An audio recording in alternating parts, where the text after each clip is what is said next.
দেখুন এই প্রাণীটার নাম মোসাং।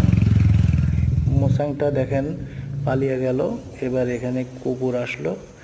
মোসাংয়ে দেখেন একটা কচ্ছপের বাসায় গিয়ে পৌঁছাইছে, সেখানে দেখেন কুকুরও পৌঁছে গেছে এবং মোসাংটা দৌড় মারছে ওখান থেকে। এই যে কচ্ছপটা দেখছেন, কচ্ছপটা ডিম পারছে 6টা মতো ডিম পারছে খুব সম্ভব। চলুন দেখে আসি কচ্ছপের ডিম।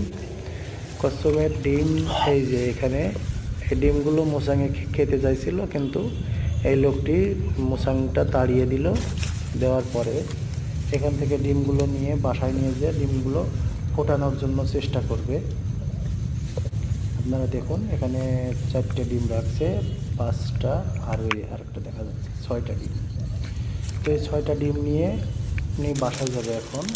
বাসায় যেয়ে বাসার ভিতরে ওই যে দেখছেন এখানে ডিমগুলো